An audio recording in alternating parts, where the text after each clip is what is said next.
Alright guys, first challenge of the day. I've got a T-bolt. It's like a flush T-bolt right here. I've got to be able to hold in place while I get the acorn nut off on this side.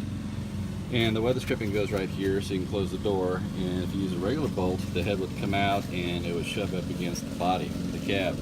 You really couldn't shut the door. So anyway, I was like, just want to let everybody know, if you're doing this, it's a 7mm socket. And you're just going to shove this up here like that. Right, now you can see that, and then you take your socket and you get off the acorn nut. It's awesome. Thanks. Let me reverse this real quick. So this is the West Coast original bracket light mount, or not light mount, but side mirror mount that was on here, and got into a wreck right here, and it tore up right here, tore the door up a little bit. But what we're going to do is we're going to scavenge some hardware. We're going to take some of these acorn nuts off right here and here, and we're going to try to scavenge some of this stuff here, as well as some acorn nuts here for the brackets. They go on the light here, and underneath here we're gonna take these off of. We're gonna take these. Let's see. We're gonna take these guys, the brackets here as well, and all the hardware, and we're gonna put on this door. So last time I met you, or last time we were here, we put a door on. This is the door. Not as pretty, and I think it came off of a Ranger XLT trim package, because you've got the side mirror that was obviously not a camper mirror, you know, not the 3-point, the 3-bracket mirror or a 2-bracket mirror, but rather just the simple chrome package. And then you have the trim package here on this body line, and then you had the bottom trim package as well for the chrome. And you saw that a lot in the Ranger XLT. So I'm going to go ahead and I've got to drill some holes about right here. We've got to do some measuring and drill some holes right here. And then this is going to be the tough part. I got to drill some holes right here, approximately about right here. Now when you open the door, I've got to take the panel off. I take this panel off and I've got to get underneath here to go ahead and put the nuts in place. Anyway, we'll let you know how it goes. And it's going to be awesome. So we're taking a step forward to making this drivable. Right now it's not drivable because it's not safe, because I don't have rear view mirror, or a side mirror, excuse me. And I didn't want to just kind of put something in here quick, you know, attach it to here or up here or something like that, where you see a lot of these trucks have. I want to do it properly. And another good news, I found a buddy of mine who's got a MIG welder. So we might cut off some rust here. We might cut off some rust in the back. We're gonna cut this off and hopefully put a new piece of sheet metal there, grind that in, and like I was telling you before, right here, we're gonna see how extensive this rust is. But with the MIG welder, you can do just about anything. All right, guys, we'll see you later. It's gonna be awesome. Bye. All right, y'all, this is it. We did it. This is a little harder, of course, than I anticipated. Everything seems to be harder than I think it is. Had to drill the holes, and of course I used the wrong bracket as my template. I used this bracket for this and this bracket, and of course this bracket is a little different than the other two, than this. So I drilled some holes and kind of widened them out just so the bracket can fit. It's not perfect by any means. Got to tighten this one up right here.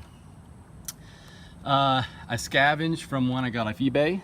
So I used some brackets off eBay, and of course all this is all new off eBay right here. The mirror right here is from Old Blue. That's from Colorado. Everything else is, I think this is from Oregon. I got this one from Oregon. I had to drill some holes here. Took the door apart. Wasn't too bad. You just kind of got up underneath here to get the bolts on the other side of here. But you can do bolts here. You put your T-bolts here, and then you just kind of reach up underneath here and put the nuts in. It wasn't too bad.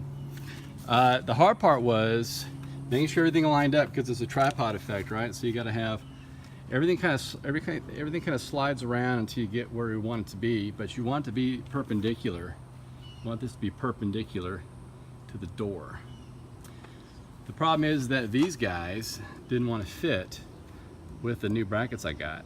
So I had to really manipulate these, and I had to put some tape, some black electrical tape underneath here and here, just so it can grab on. I don't know if you can see that tape right there. But it finally grabbed on, and it's not moving. It's real good. And then I had to make sure the angulation was right. It was just like, everything's like about that much off. All the holes and everything, all the, where the bolts go into is just like that much off. So you had to just kind of gorilla arm it and get everything together. Looks pretty though. I used the acorn nuts as much as I could, the original acorn nuts off of Blue down here, acorn nut right here, and here. And you can buy all new hardware and make it look all pretty, but you know, this is Blue. We're gonna keep it as authentic as we can and not spend too much money. All right, so that's the, these are all my tools. That's the old one I got. The tools here. Need a socket set. It loves 9/16 and 5/8. I think Jamie put some aftermarket stuff on, so that was a 10mm bolt head. Had to use some deep sockets over here, and I had to drill the holes using sheet metal drills, metal drill bits. This is all the carnage in the back of Blue that we use. So I'm going to save all these parts right here, put them in the bag, and hold on to them for future use. You never know. So the next thing I want to do is I want to take this, and I don't know if you can see this, but it's bent because it crimps right here. And once you crimp chrome, well, there's really no uncrimping it, but you can maybe bend, I can maybe bend it out a little bit.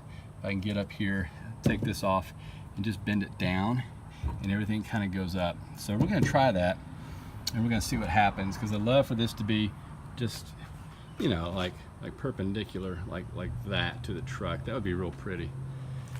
All right. Oh, let me show you the other thing I did. Walking around here.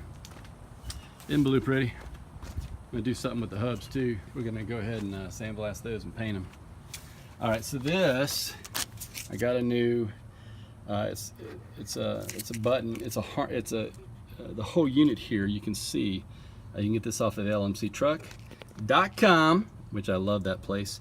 And everything was fine. All the wiring was fine. You just had to replace this little button portion here. And once you push the button, off and on. And I replaced the little housing here, right here, little chrome housing, and a new little plate here for the light, because this thing gets hot, and I might get an LED because it gets, man, that's like hot to the touch, super hot to the touch. Oh, and the other thing I did was, this guy was broken, so I just replaced this guy right here, got it new. But look how good that looks, man, that red on that blue. That looks really good.